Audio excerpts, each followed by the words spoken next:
Okay, so after rewatching the last video, I realized there's something I need to say before we take the next step in the movement quality of this video series. And it's really quite simple, which is I'm teaching you two versions of um, how to hold yourself internally. The one we've been mostly working on so far is like yoga, where you're trying to deliberately create a shape in your body. And with most of that, we're just trying to develop better posture.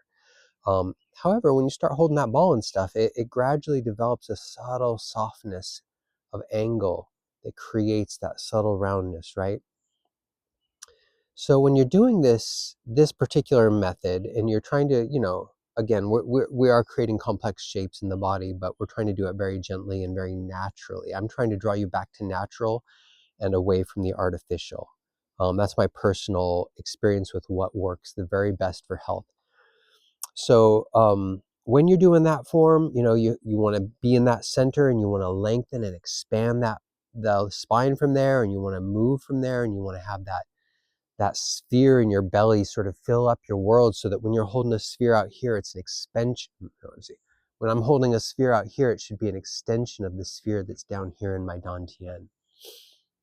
And so there's an expansive quality and a lengthening quality and all that. And we've been working on that mostly.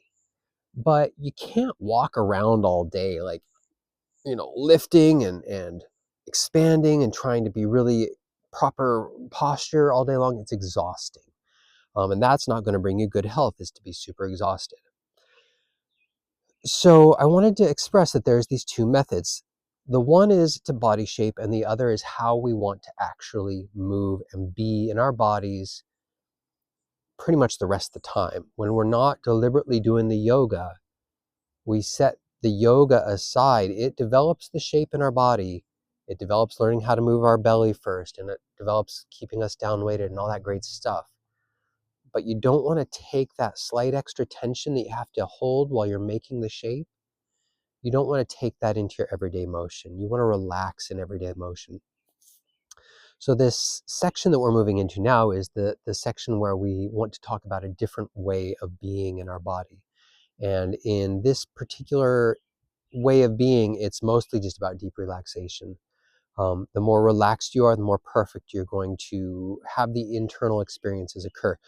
Having said that, you'll sometimes relax and you'll just have these experiences, and you look sideways in the mirror and you're like, oh wow, I thought I was upright and I'm not. You'll have some form of tension, like in your chest or something, that you're holding on to and that is taking you out of alignment, and you don't really see it because you're just practicing being natural. And as it turns out, you're habituated to holding tension.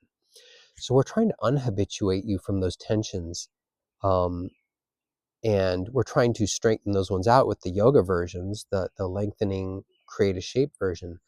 But all day long, you can't be doing that. You have to just return to natural. And what's interesting about that return to natural thing is my personal experience is what we're moving into, the movement quality stuff.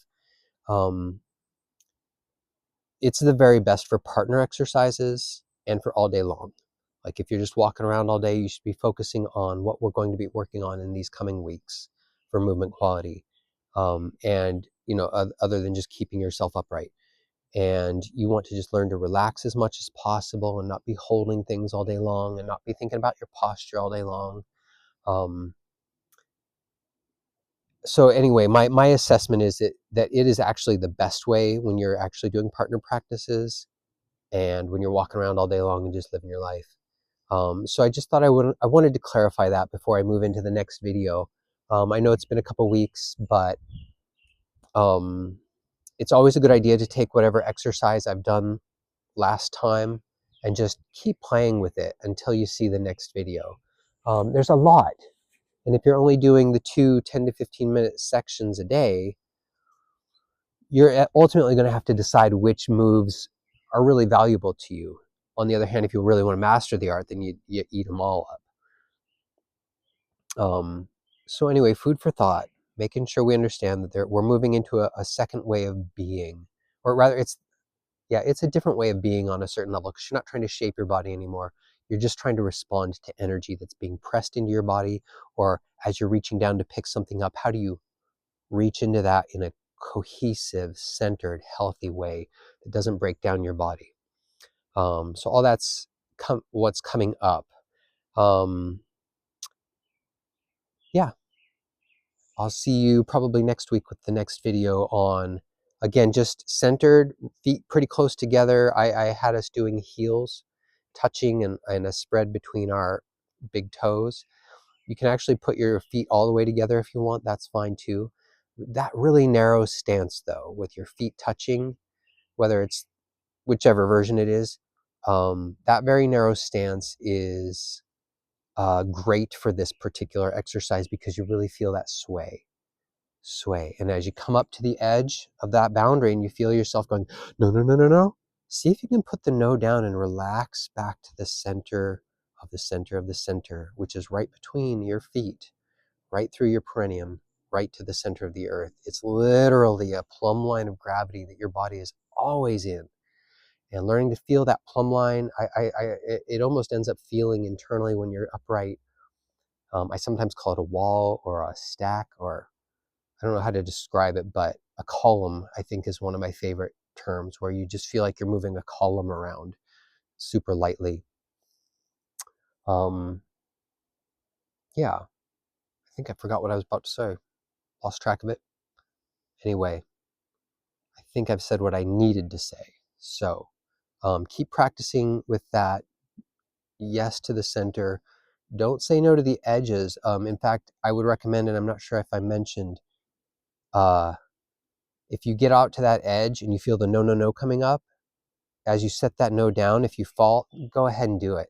That's coming to our next lesson. So, so don't fuss with that. We'll talk about more and how to utilize it a little bit better, and how falling is really the essence of good Aikido movement. And we'll talk about all that stuff. Yeah, we'll start again hopefully next week. All right. Thank you.